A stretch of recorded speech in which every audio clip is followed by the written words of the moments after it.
дуруд мегӯем ба шумо бинандагони азиз. Нашри ҳаштуми барномаи хатсайри бо роҳи дӯстӣ ба қалби Авроосиё аст, ки тавассути телевизиони сайёҳӣ ва ҳунарҳои мардумӣ пешниҳоди шумо мегардад. рӯзи 20-уми сафари экспедитсияи байналмилалии сайёҳат ба қалби Авроосиё, ки аз 6 июни соли 2025 оғоз шуда буд, бо барномаи худ дар шаҳрҳои Қизилорда ва Туркистони Ҷумҳурии Қазоқистон идома ёфт. Ин экспедитсия, ки бо мақсади таҳкими робитаҳои фарҳангӣ, илмӣ ва сайёҳӣ байни кишварҳои Авроосиё ташкил шудааст, то имрӯз зиёда аз 3600 километрро тай карда, беш аз 20 рӯз аст, ки бо иштироки олимон, донишҷӯён, блогерон, соҳибкорон ва намояндагони васоити ахбори омма роҳ мепаймояд. Субҳи барвақт ҳайати экспедитсия аз осторхонаи вилоятии таъриху мардумшиносии шаҳри Қизилорда дидан кард. Ин осторхона, ки яке аз марказҳои фарҳангии асосии вилояти Қизилорда маҳсуб мешавад, таърихи қадимаи минтақа аз замонҳои дури таърих то давраи муосир, инчунин анъанаҳои мардуми маҳаллӣ, ҳунарҳои дастиву маҳсулоти истеҳсолиро муаррифӣ мекунад. тибқи иттилои роҳбалад, осторхона дорои зиёда аз 50 000 ёдгорӣ, аз ҷумла бозёфтҳои археологӣ, либосҳои миллӣ ва афзори кайҳонавардӣ мебошад.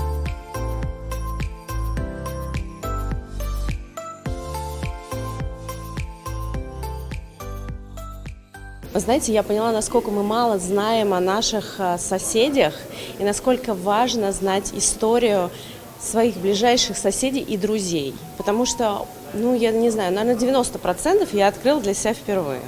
И я счастлива, что сюда приехала. Потому что наша история переплетена и связана. И если мы ее знаем, мы будем дружить всегда. Здесь настолько все интересно. Например, древняя игра, которую я вообще в первый раз услышала. Это что-то среднее между нардами. Хотя сказали, что на шахматы это не очень похоже, но что-то, мне кажется, какие-то есть вещи. Оказывается, сильное влияние было шелкового пути, да, повлияло и на культуру, и на одежду, и привнесла много всего интересного в историю Казахстана. Сама форма одежды, да, отношения в семье. То есть настолько каждый факт был интересен и занимателен, что, мне кажется, вопросов возникает все больше и больше. Но начнем, что мне как блогеру это дает массу контента. А для моих подписчиков, я надеюсь, что, я уверена в этом, они откроют для себя новый маршрут. Кто-то откроет для себя какое-то бизнес-направление, потому что мы же здесь работаем над разными направлениями, не только дружескими, но и бизнес.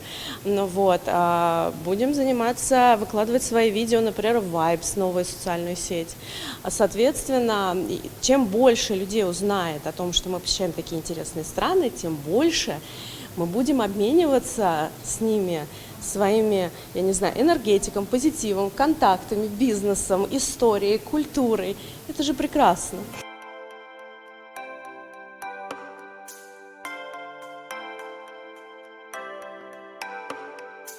иштирокчиён бо дастовардҳои технологӣ ва намунаҳои ҳунарҳои мардумӣ ошно шуданд, ки ин барои муаррифии имконҳои сайёҳии минтақа аҳамияти зиёд дорад.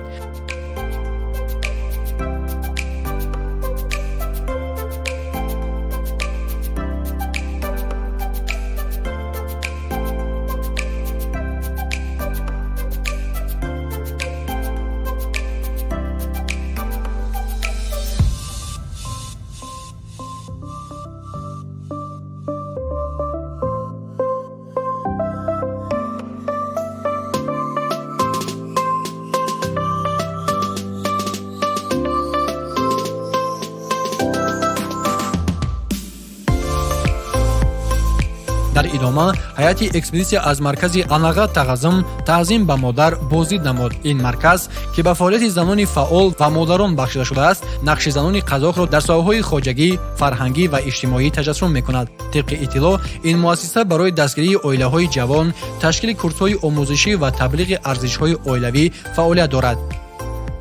боздид аз ин марказ ба иҷтирокчиён имкон дод, ки бо таҷрибаи фаъолияти занони маҳаллӣ шинос шаванд ва роҳҳои ҳамкориро дар соҳаҳои рушди иҷтимоӣ баррасӣ кунанд.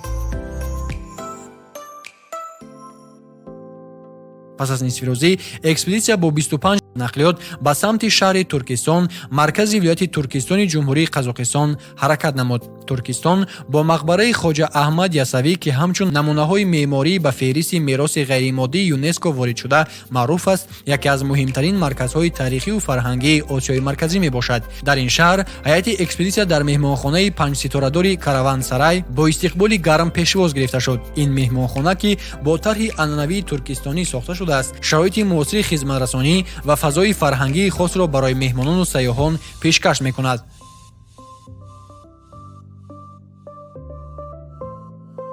шомгоҳон пас аз ҷойгир шудан дар меҳмонхона иштирокдорон ба тамошои амсилаҳо, фазои ба вуҷуд овардаи фарҳангию таърихии минтақаи Туркистон ва умуман ҷумҳурии Қазоқистон даъват шуданд.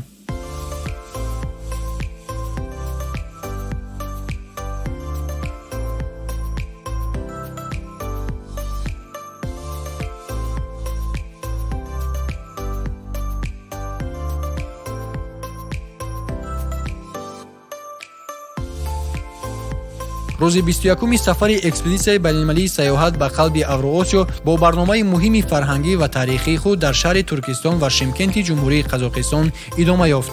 субҳи барвақт ҳайати экспедитсия аз мақбараи Хоҷа Аҳмад Ясавӣ дидан кард, ки яке аз марказҳои муҳими таърихию фарҳангии Осиёи Марказӣ мебошад. Ин мақбара, ки дар замони ҳукмронии Амир Темур асри 14 бунёд шудааст, дар феҳристи мероси ҷаҳонии ЮНЕСКО сабт гардида, бо меъмории беназири худ маъруф мебошад.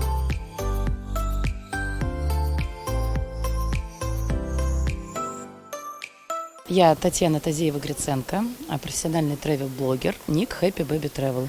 Рассказываю о семейных путешествиях, о новых направлениях и о том, как классно ездить всей семьей, особенно если у вас есть дети. Сегодняшний день нашей экспедиции, я уже не помню какой, мне кажется, 22-й, если я не ошибаюсь, начался с максимального погружения в историю.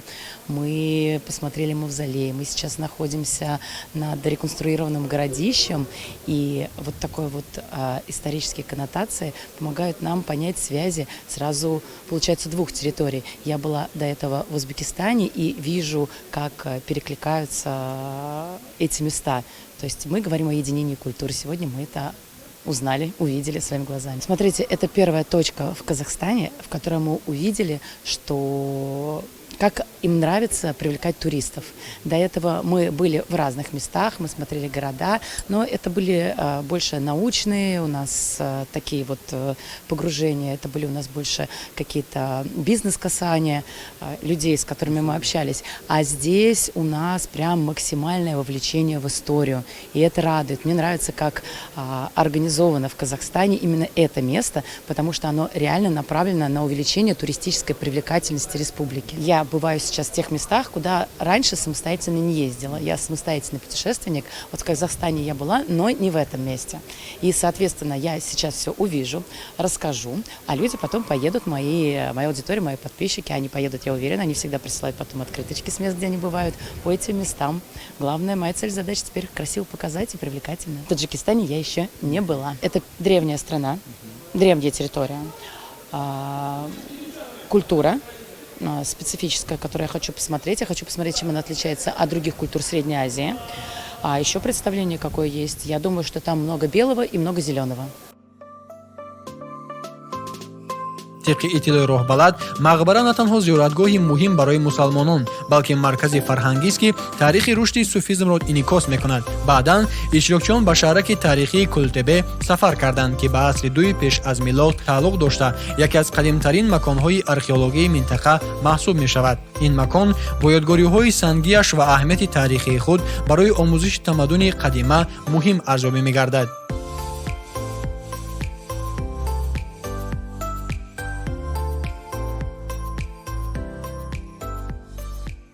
Рады приветствовать нашу экспедицию в сердце Евразии, и мы начали наш город представлять с мавзолея, конечно же, мавзолей Ходжа Ахмеда Ясави, который был построен в XIV веке, и мы гостей привели в городище Культубе, которое недавно начало функционировать, которое реально представляет вот с историей и бытом города Туркестана и города Яссы жителей. Именно мы будем рады приветствовать всех гостей, которые прибудут с других государств, и сможете увидеть все эти красоты своими глазами. И, в принципе, надеюсь, что ваша экспедиция станет таким рычагом начала плодотворной работы, которая приведет к нам еще больше гостей, которых мы будем встречать, и также показывать эти красоты.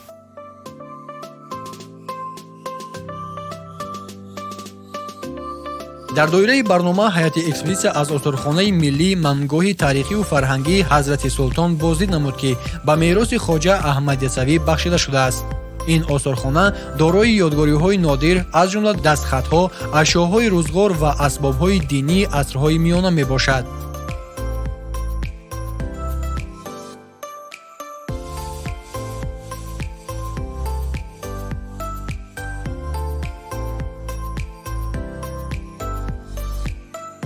баъдан иштирокдорон дар конфронси роҳи бузурги абрешим макони омезиши таърихҳо ки дар бинои маркази мардуми даштҳои бузург баргузор гардид ширкат варзиданд. дар оғози конфронс муовини аввали раиси шаҳри туркистон зулфиқор жолдасов экспедитсияи сайёҳат ба қалби авроосиёро ба шаҳри туркистон хушомадед гуфт ва аҳамияти таърихии шаҳрро таъкид намуд.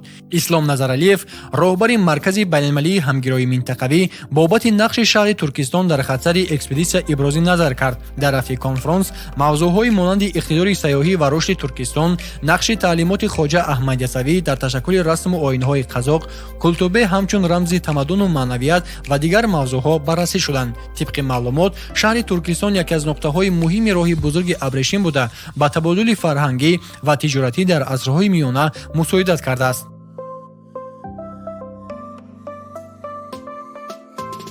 пас аз нисфирӯзӣ ҳайати экспедитсия бо гусели тантанавӣ ва шиори ташаккур Туркистон салом Самарқанд бо 25 адад нақлиёт роҳи шаҳри Шимкентро пеш гирифт.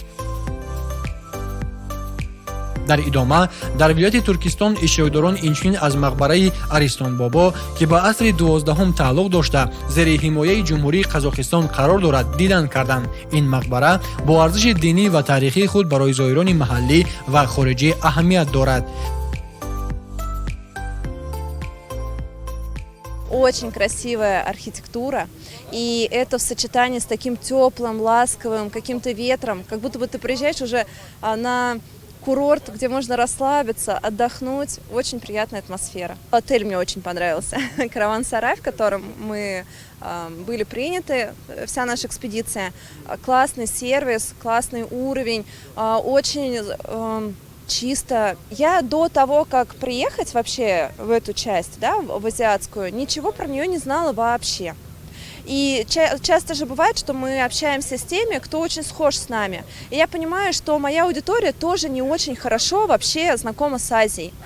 И сейчас, когда я начинаю про нее рассказывать, показывать, я, во-первых, сама в шоке от увиденного. Ну, то есть очень много вещей меня удивляет, много для меня является какой-то экзотикой, то, чего в жизни до этого не встречалось у меня. И такие же эмоции испытывает аудитория, потому что такое блогер? Это же через собственное ощущение, возможность показать другим людям какие-то новые границы, культуры, да, там, картинки и так далее.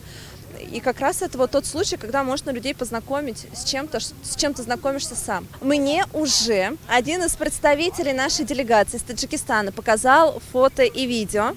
И для меня это дежавю нашего русского Кавказа. Вот это вот горы, горные озера, много зелени, еда. Ну, то есть я Кавказ наш русский хорошо объездила, была во всех регионах, и по картинке для меня вот пока ощущение, как будто бы, что будет что-то очень похожее. Но как уж там быть на самом деле, я узнаю в Таджикистане.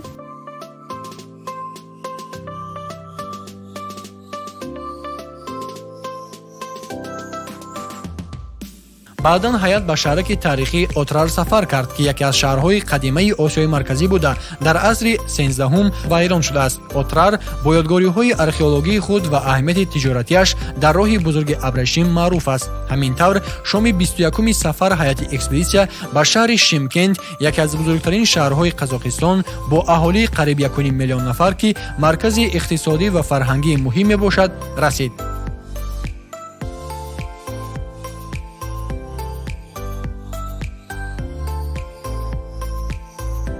биандагони азиз, инҷо мерасем ба поёни қисми 8 силсила барномаи хатсайри бо роҳи дӯстӣ ба қалби Авроосиё. То барномаи дигар, пайгири хатсайри экспедитсияи сайёҳат ба қалби Авроосиё аз телевизиони сайёҳӣ ва ҳунарҳои мардумӣ бошед.